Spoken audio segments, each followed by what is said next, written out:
Hi, I'm Nate Gilbert. I want to talk today about member managed and manager managed LLCs. It's one of the first things that we talk about when someone calls and says, I want to form an LLC. Okay, well, the first decision you got to make, besides having a name or who's going to be in it, is if you want to be manager managed or member managed. Now, we talked about what the difference is and how those different things occur. But today I really want to focus on a decision that your attorney can't make for you. And that is who should be a member and who should be a manager, and why you want to have those different roles inside of your LLC. So let's say that you decide that you're going to be manager managed. Okay, now we need to determine who is going to be a manager and who's going to be a member.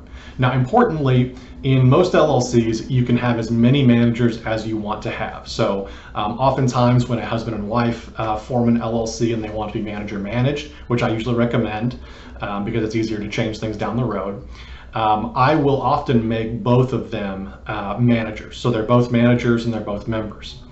Managers, if you are working in a group of unrelated people and you are wanting to have someone who kind of runs the business, you'll see this a lot in real estate companies. Okay, so you'll have one person who is kind of tip of the spear, and this person is running around doing stuff. They're making sure the bank accounts are open, they're signing mortgage loan documents, they're signing contracts on behalf of the LLC, and they are running the day-to-day operations of the business. They are the manager. Okay, so that's who you want to have in that position, is someone who is able to sign on behalf of the company, able to perform in meetings, businesses, that kind of thing.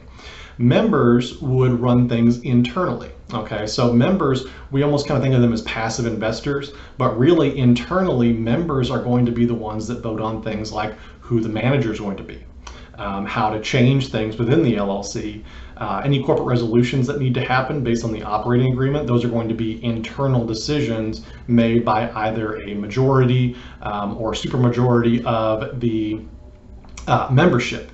And if you are a member and a manager, you have both roles.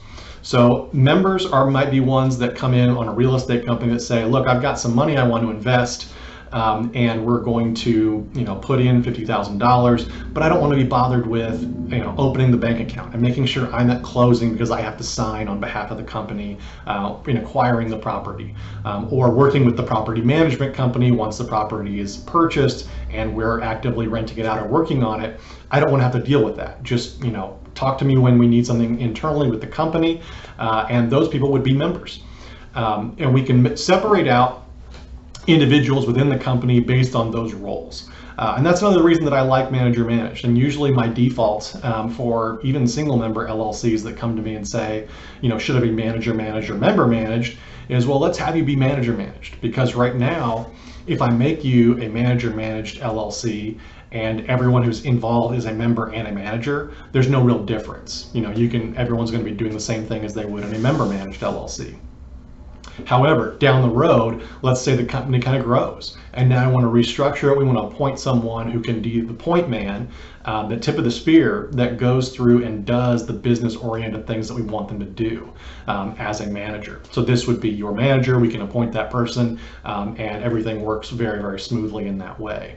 It's a great thing to do, is think about how you want to appoint things, even in larger family LLCs. Having the family sit down and say, okay, is dad going to be the manager? Is the eldest son, the eldest daughter, whoever's going to be the manager needs to be able to run the business as a business and take on that responsibility. So it can be a conversation that you guys have. Your attorney's not going to be able to tell you who should be a manager and who should be a member. There's no statute that says, this person should absolutely be the manager in this situation. But we can offer guidance and guidance in saying, like, look, here's the responsibilities you need to be aware of. Here's what you're going to have to be looking at if this person's a manager, if this person's a member. So if you have any questions, reach out to your attorney that helped you form the LLC, especially if you're going to be changing anything within the operating agreement. Make sure that an attorney looks that stuff over. So look at that, see how you want to structure your company and who should be a member, who should be a manager, and what roles those are.